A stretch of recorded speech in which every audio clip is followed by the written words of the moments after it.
দুষ্টের দমন শিষ্টের পালন না করে দুষ্টের পালন শিষ্টের দমন করেই চলছে দিনের পর দিন। This is most unfortunate. Bangladesh bank একটা অনেকটা সমবায় সমিতির মতো হয়ে গেছে মনে হয়। যে বাংলাদেশ ব্যাংক ব্যবসায়ী ব্যাপ with due respect with bank director অর্থাৎ যৌথভাবে বোধহয় তারা ডিসিশন নেয়। মানে তাদের চাপ আছে, যাই বলেন, ব্যবসায়ীদেরও চাপ আছে।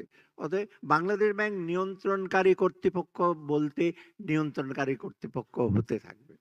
বাংলাদেশ ব্যাংক এত ভালো করছে সবকিছু, করতে গিয়ে লোকের ১২টা বাজতেছে আরকি। এখন ব্যাংকের মালিক, ব্যবসায়ী, রাজনীতিবিদ একাকার হয়ে গেছে। পৃথিবীর কোনো দেশে এরকম নাই। পার্শ্ববর্তী দেশ ভারতে দেখেন, আপনি কি ব্যবসায়ীরা সব ব্যাংক ওন করে? রাজনীতিবিদরা ব্যাংক ওন করে? তা আমাদের দেশে ব্যাংক ওন করবে, তারাই তো চালাবে সব। ডক্টর মুস্তাফিজ, ১ম এ ডক্টর ফাহমিদাকে ধন্যবাদ জানাই। খুব একটা ডিটেইল অ্যা সোজা তথ্য দেওয়ার জন্য। ব্যাংকের কি অবস্থা। আমি এত ডিটেইলে যাব না। আমার মনে হয় সবসময় আমি যেটা আর্গুও করি, এই 4.5 ইন্টারেস্ট রেট না 4.75 এই সূক্ষ্ম দাগে ফাইন টিউনিং করার আগে আমাদের রেডিও স্টেশন আগে মারফি রেডিও ছিল, আগে স্টেশনটা ধরা, তারপর ফাইন টিউনিং। আমরা স্টেশনটাই ধরতে পারছি না। গন্তব্যস্থলই ঠিক করতে পারছি না। ফাইন টিউনিং করে এটাকে 2.5 এ নেব না, এইটা করে কোনো লাভ হবে না। সেটা আমি মোটা দাগে কতগুলি কথা বলি। প্রথমত ৩ টা জিনিস আমার মনে হচ্ছে ব্যাংকিং সেক্টরে। আমি তো অনেক আজকেও আবার ২ টা ইন্টারভিউ বেরিয়েছে। ভালো করতে গিয়ে লোকজনের উপর চাপ পড়ছে। মানে বাংলাদেশ ব্যাংক এত ভালো করছে সবকিছু, করতে গিয়ে লোকের ১২টা বাজতেছে আরকি। যাই হোক, সেটা আমি বিশদ যাব না। প্রথমত হলো সুশাসনের অভাব। সোজা কথা। এখন ব্যাংকের মালিক, ব্যবসায়ী, রাজনীতিবিদ একাকার হয়ে গেছে। পৃথিবীর কোনো দেশে এরকম নাই। পার্শ্ববর্তী দেশ ভারতে দেখেন, আপনি কি ব্যবসায়ীরা সব ব্যাংক ওন করে? রাজনীতিবিদরা ব্যাংক ওন করে? তা আমাদের দেশে ব্যাংক ওন করবে, তারাই তো চালাবে সব। Respect with due respect to doctor Mahbub Rahman সাহেব, উনি হয়তো ব্যাংক ইসে করেন। কিন্তু এখন সময় আসছে ওনারশিপ ডাইভেস্ট করা, এবং এই ডাইভেস্ট করতে হলে কিন্তু রেডিক্যালি আইন ইসে করতে হবে। অথচ আইন সংস্কারের ওদিকে উল্টো রথে যাচ্ছি। আমার সময় ২ জন পরিচালক ছিল ফ্যামিলিতে, ৩ বছর থাকতো ৬ বছর, এটাকে ৪ জন করালো ৯ বছর থাকবে, হইচই করাতে ৩ জন করলো ৯ বছর থাকবে। এটা কি রকম ব্যাপার? আরেকটা আইন সংশোধন করেছে বাংলাদেশে, আমি বুঝলাম না। যে আগে একটা ছিল যে কোনো ব্যাংক যদি কোনো গ্রুপ যদি ডিফল্ট হতো, যেকোনো একটা লোন, ধরেন একটা বিরাট গ্রুপের ফার্মাসিউটিক্যাল ইন্ডাস্ট্রি আছে, কনজিউমার গুডস আছে। ফার্মাসিউটিক্যাল ইন্ডাস্ট্রি যদি ডিফল্ট হতো, পুরা হাউস পাবে না। তার মানে না, ওইটা যদি ডিফল্ট হয় অন্যগুলি পাবে। তার মানে কি? ইচ্ছা করে একটাতে ডিফল্ট হয়ে ওর থেকে টাকা নেবে। মানে অদ্ভুত ব্যাপার সব। মানে এইগুলো কি খুব, আমি বুঝি খুব লেজিবল, খুব ইন্টেলিজেন্ট ডিসিশন নাকি? আমার তো কেন জানি মনে হচ্ছে। এগুলোর অ্যাডহকিজম, হঠাৎ করে ডিসিশন নেয়, আবার ২ দিন পর আবার চেঞ্জ করে। এবং বাংলাদেশ ব্যাংকে আমি জানি না এত ঘন, ঘন সিদ্ধান্তের পরিবর্তন, এতগুলো সার্কুলার। আমি ৪ বছর ছিলাম। সর্বগুণে এর ১০ ভাগের ১ ভাগও সার্কুলার বোধহয় আমি দেই নাই। এত ঘন, ঘন সার্কুলার দিচ্ছে। কালকে এটা, পরশুদিন হঠাৎ বলে, "না, না এটা হবে না ওইটা।" তার মানে কি পলিসির মেকিং ডিসিশন, পলিসি এত রং। আমি বলব যে ব্যাংকের এই প্রবলেমটা পলিসি লিগেসি, নীতির গলদ। আপনি ধরেন ফরেন রিজার্ভের ব্যাপার। ২-৩ বছর আগে দেখেছি আমরা ফরেন রিজার্ভে চাপ পড়ছে। এই 82 র মধ্যে রেখে দিলেন। $১২ বিলিয়ন খরচ করে ফেললেন। কিসের জন্য? ইন্ডিয়া, মালয়েশিয়া, থাইল্যান্ড কিছুটা ডিভ্যালু তেমন করে নাই। সবাই ডিভ্যালু করেছে। আমরা ৮২ রেখে আমরা অনেক স্ট্রং ইকোনমি। আমাদের ফরেন এক্সচেঞ্জ রেট এত ভালো। ১২ বিলিয়ন খরচ করে মাথায় হাত দিলেন এখন। কোন মানে হয়? আপনি যদি এট লিস্ট এখন ক্রলিং পেগ বলছেন, ক্রিপিং ডিপ্রিসিয়েশন, তখন ক্রিপ করতে দিলেন না কেন? হঠাৎ করে এক লাফে ২৭%। এখন ১০৭, আবার ১১৭ হবে, বাইরে তো ১২০-২৫। মানে এইগুলি যখন একটা এসে চলে যায় আয়ত্তের বাইরে, যথাসময়ে ডিসিশন না নিলে এরকমই হবে। এইজন্য আমি বলি আমাদের লিগেসি, পলিসি ফেইলিউর, এবং আমি মনে করি নিয়ন্ত্রণকারী সংস্থার ফেইলিউর, একটা বড় ফেইলিউর।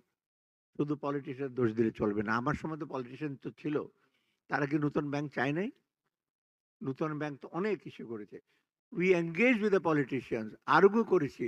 মাঝে, মাঝে আমি খুব শক্ত স্থানে, মাঝে, মাঝে আমাকে উইথ ডিউ রেসপেক্ট টু সামুদ্রচর, গভর্নর সাহেব আপনার কি অসুবিধা? একটা ব্যাংক দেন না কেন? নাম বলল না। কয়েকজন ব্যাংকের চেয়ারম্যান আমার সাথে মিটিং করে, কয় ২ একটা দিয়ে দেন না কেন? আর উপর থেকে বলতো, "তুমি ৪ টা সিলেক্ট করো, আমরা ২ টা সিলেক্ট করি।" এইরকমও সাজেশন। দেই নাই। না দিয়ে কি আমার চাকরি চলে গেছে? চাকরি চলে যাওয়ার উপক্রম ছিল এনিওয়ে, সেটা হলো অন্য জিনিস। অতএব এই জিনিসগুলো যদি আমরা ঠিক না করি, মোট কথা পলিটিক্যাল উইল আর ইচ্ছা না থাকলে কিচ্ছু করতে পারবে না। অ্যারিস্টটলের একটা কথা আছে, ideas and willingness, not the events, not the nitty gritty. এখন যদি ভালো আইডিয়া এবং সদিচ্ছা থাকে, পৃথিবী বদলে দিতে পারেন। সেটা কিন্তু অনেক আগে সক্রেটিস বা অ্যারিস্টটল মতো বলে গেছেন। এই এই আইডিয়াস গুলো তো আমরা সেগুলো আমার সদিচ্ছা নাই। একটা এক্সাম্পল কতগুলো দেই। এই যেমন পুনর্তফসিল দিনের পর দিন 2% নিয়ে আসছেন আপনারা। কোনো মানে হয়? ১ম বার আমার সময় ছিল ১০% আউটস্ট্যান্ডিং এর দিতে হবে। দ্বিতীয়বার রিশিডিউল করলে ২০%, তৃতীয়বার রিশিডিউল করলে ৩০%। লোকজন ভয়ে রিশিডিউল ২% এ চলে যায়। ৳১,০০,০০০ নিলে ৳২,০০০ দিয়ে বাস। মহা আনন্দে ১৫ বছর। তারপরে মাঝখানে একটা খুব ইনোভেটিভ আইডিয়া। কি ৳৫০০,০০,০০,০০০ বেশি হলে পুনর্গঠন। পুনর্তফসিল কিন্তু বলে নাই। বুদ্ধিমান লোক কিন্তু তারা। সেন্ট্রাল ব্যাংক অবশ্য আমি উইথ ডিউ রেসপেক্ট বুদ্ধিমান লোকজনই আছে। তারা তফসিল বলে নাই, কারণ রিশিডিউল এর একটা ডেফিনিশন আছে তো। পুনর্গঠন মানে ৳৫০০,০০,০০,০০০ বাইরে পুনর্গঠন। ২০২৬ পর্যন্ত দিয়ে দিলেন। তা আমাকে একজন ইন্ডাস্ট্রিয়ালিস্ট, খুব ভদ্রলোক, কোনোদিন লোন নেন, আমাকে বলে, "সালাউদ্দিন সাহেব, আমার মনে হয় এই ৳৫০০,০০,০০০ বেশি নিয়ে বোধহয় এইটার মধ্যে গেলে ভালো হতো।" মানে আমি যখন গল্পটা ছিলাম পরে, আমি বলি, "না, আপনি ভালো করছেন, ওটার মধ্যে যেয়েন না, যান না, আপনার একটা সুনাম আছে।" অর্থাৎ এইগুলো নূতন, নূতন ইনোভেটিভ আইডিয়া, দুষ্টের দমন শিষ্টের পালন না করে দুষ্টের পালন শিষ্টের দমন করেই চলছি দিনের পর দিন। This is most unfortunate. অতএব আমি বেশি মোটা কথা বলব না, যেটা একটা ভালো করছে ফাইন্যান্সিয়াল কন্টেজিয়ন। এমন একটা সংক্রামক ব্যাধি আমাদের ব্যাংক। ব্যাংক ছাড়া কিন্তু আমাদের ব্যাংক কিন্তু একটা বিশেষ ধরনের প্রতিষ্ঠান। বহু যুগ থেকে ব্যাংক আছে। এইজন্য ব্যাংকে দেখবেন prudential নরম আছে, ম্যানেজমেন্ট নরম আছে।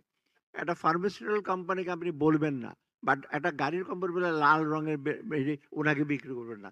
সবুজ রঙের গাড়িটা ওকে দেবেন না। এই সমস্ত তো বলে-টলে না। কিন্তু ব্যাংকের বেলায় বলে সিঙ্গেল এক্সপোজার লিমিট থাকবে, তারপর ফান্ডেড ইনকাম থাকে। কারণ এটা ডিপোজিটরদের টাকায় চলে, পরিচালকদের টাকায় না। আর বিশেষ ধরনের এই জিনিসটা আমরা কিন্তু অনুধাবন করতে পারি নাই। ভাবছি ব্যাংক মানে আরো ১০ টা কোম্পানির মতো। চলবে, যেখানে ইচ্ছা ডাইরেক্টররা যা ইচ্ছা তা করবে। এই জিনিসটা যতদিন অনুধাবন না করতে পারবো, ততদিন আমরা এই সমস্যার কোনো সমাধান করতে পারবো না। যাই হোক, আর কয়েকটা জিনিস আমি বলছি, চ্যালেঞ্জ গুলো করতে হলে আপনি দেখেন, এই যে এখন বোধহয় সময় আসছে, আমি ওপেনলি বলি, যে নিয়ন্ত্রণ আর পলিসি মেকিং আলাদা করতে হবে। ব্যাংক অফ ইংল্যান্ড, আপনি কোনো ব্যাংক ফাইন্যান্সিয়াল ইনস্টিটিউশন কন্ট্রোল করেন। এটা করে কারা? পিআরএ অ্যান্ড এফসিএ, তাই না? Prudential regulatory authority, FC. এবং দে আর ভেরি মাস, মানে এফসিএ তো ভীষণ করা, এই যে বাংলাদেশে একটা ব্যাংকে ফাইন করে দিল, তাই না? এটা করা অনুষ্ঠানের দরকার। আর পিআরএ প্রুডেন্সিয়াল রেগুলেটর না হলে ব্যাংক বন্ধ করে দেবে। আর বাংলাদেশ ব্যাংক শুনবে। বাংলাদেশ ব্যাংক একটা অনেকটা সমবায় সমিতির মতো হয়ে গেছে মনে হয়। যে বাংলাদেশ ব্যাংক ব্যবসায়ী, ব্যাব with due respect, with bank director, অর্থাৎ যৌথভাবে বোধহয় তারা ডিসিশন নেয়। মানে তাদের চাপ আছে, যাই বলেন, ব্যবসায়ীদেরও চাপ আছে।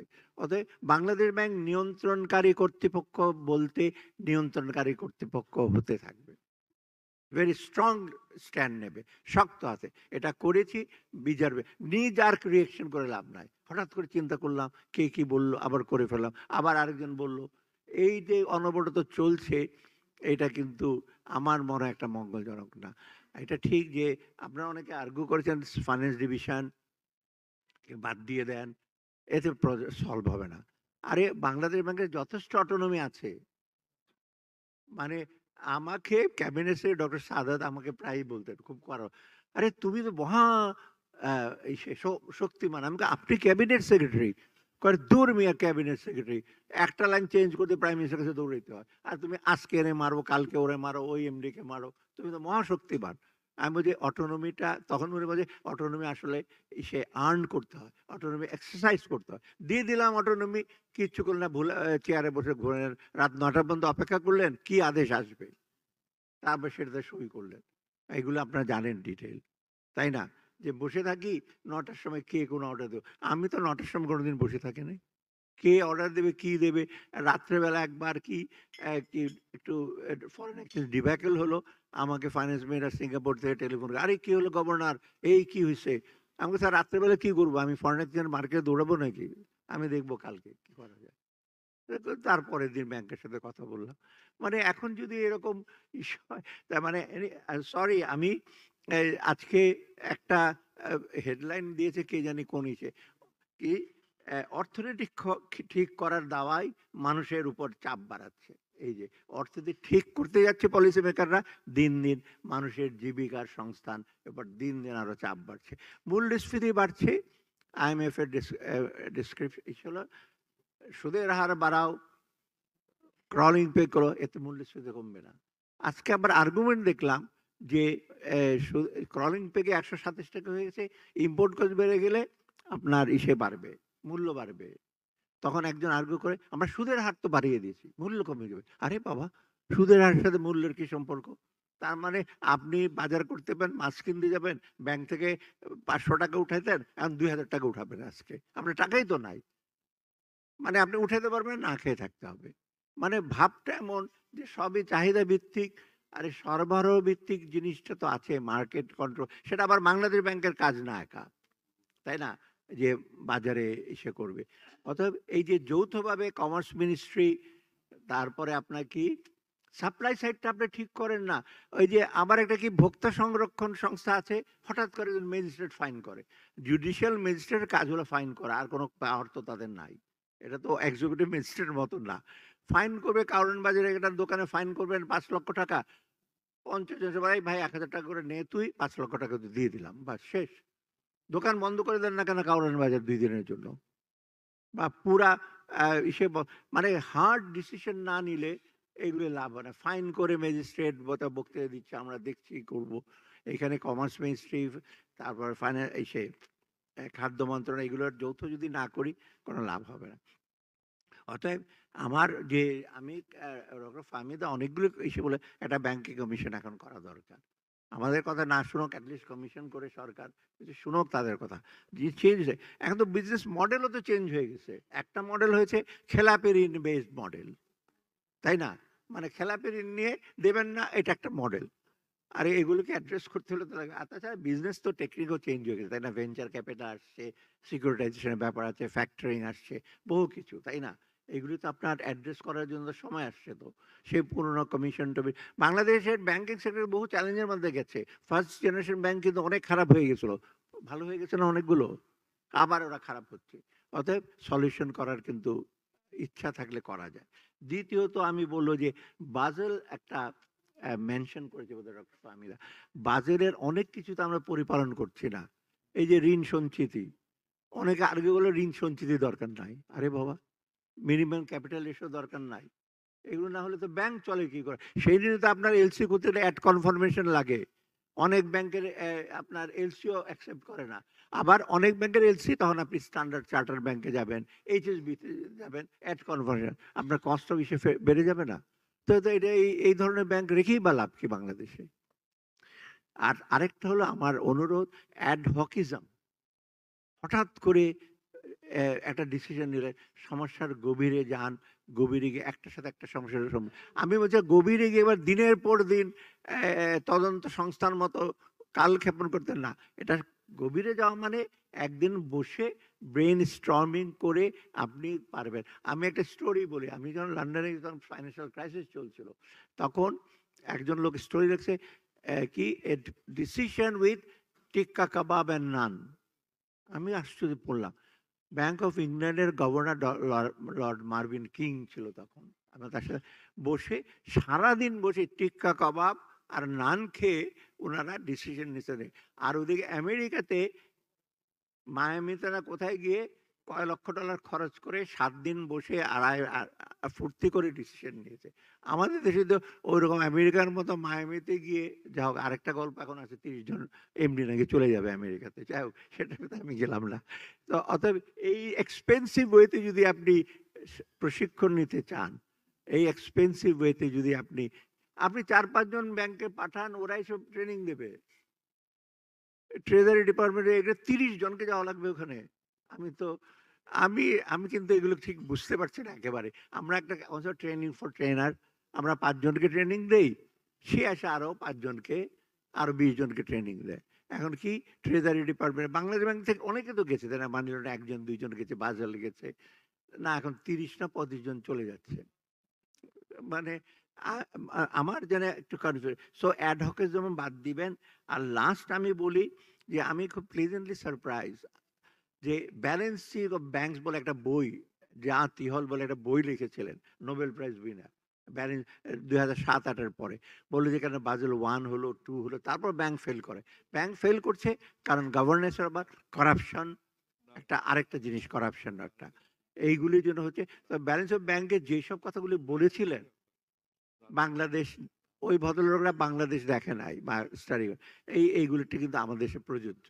যে সুশাসন কায়েম করেন, পরিচালকদের কন্ট্রোল করেন, নিয়ন্ত্রণ সংস্থা খুব শক্ত হাতে এসে নেন, ইমপ্লিমেন্ট করেন ডিসিশন, এবং এগুলি যদি না করলে কিন্তু আপনি আপনার ব্যাংকিং সেক্টরকে ঠিক করতে পারবেন না। আর last but not the least, খালি লোকজন বলে ক্যাশলেস সোসাইটি হবে, মোবাইল আরে ক্যাশলেস সোসাইটি করে ৪০-৫০% লোক তো ক্যাশ ব্যাংকের ভেতরেই নাই। ওরা তো এমনি তো নানা রকম ভাবে এসে করে। Cashless society. আরে ক্যাশলেস সোসাইটি মানে কোনো কিছু ক্যাশলেস থাকবে না। কোনো ব্যাংক থাকবে না।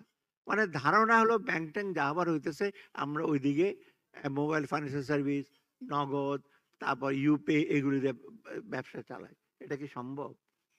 এটা সম্ভব না। অতএব আ আর আর সার্বিকভাবে আমি মনে করি যে ফাইন্যান্সিয়াল সেক্টর অত্যন্ত একটা রুগ্ন সে, এবং এই যে ফাইন্যান্সিয়াল ভার্চু পারমিট স্লোলি, সদ্গুণ কিন্তু খুব আস্তে আস্তে যায়। ছেলেকে শিক্ষা দেবেন, ২ দিন শুনবে, ৩ দিন শুনবে না।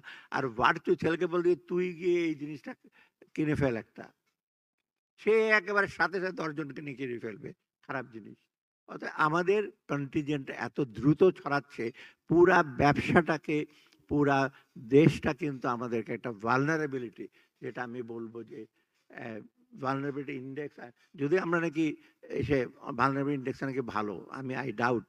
মানে ভালনারেবিলিটি পুরা দেশটার আমরা ইকোনমিক অবস্থা ভালনারেবল, এটাতে বেরিয়ে আসতে বলে ব্যাংকিং সেক্টর ঠিক না করলে কিন্তু যতই আমরা নানা রকম এসে করি, তো আমাদের কিন্তু প্রবলেম হবে, ব্যবসা বাণিজ্য হিসাবে হবে না। আর সবচেয়ে খারাপ হবে দিন দিন সাধারণ মানুষের যে আমরা কষ্ট, সাধারণ মানুষের জীবিকার ইসে, কর্মসংস্থানের যেটা ইসে, সেটা কিন্তু আমরা পাবো না। যতই প্রবৃদ্ধি বলি, গ্রোথ বলি, প্রবৃদ্ধি মানে কি? ডিকনস্ট্রাক্ট করেন, প্রবৃদ্ধি ব্যবচ্ছেদ করেন। প্রবৃদ্ধি আসে কোত্থেকে? হসপিটালিটি সেক্টর, সার্ভিস সেক্টর আর বড় বড় ইন্ডাস্ট্রি। প্রবৃদ্ধি কি এগ্রিকালচার, প্রবৃদ্ধি স্মল মিডিয়াম ইন্ডাস্ট্রি থেকে আসে। বাংলাদেশের মতো একটা দেশ কোনোদিন সিঙ্গাপুর, হংকং হতে পারবে না। এখানে শিল্প লাগবে, ছোট মাঝারি শিল্প লাগবে। শিল্পের আমাদের বেসটা একেবারে লো। খালি বড় বড় শিল্প করব, তাতেই হবে। আর খালি export oriented, export led growth, এটা সম্ভব না বাংলাদেশের জন্য। এক্সপোর্ট দরকার আছে। এখন দরকার দয়া করে ছোট মাঝারি বড় শিল্প করেন, ইন্ডাস্ট্রিয়াল বেস বড় করেন, এবং দরকার হলে বাংলাদেশকে দরকার হলে খুব কঠোরভাবে রিফাইন্যান্সিং হোক, যেমনি হোক, এই সমস্ত লোকের কাছে যারা এন্টারপ্রেনিউর তাদের কাছে টাকা পৌঁছে দেবে। ওই সংকোচনমূলক মুদ্রানীতি দিয়ে বা রেট অফ ইন্টারেস্ট বাড়িয়ে বা ক্রলিং পেগ বাড়িয়ে বাংলাদেশের কিন্তু সার্বিকভাবে উন্নতি করতে পারবেন না। ধন্যবাদ।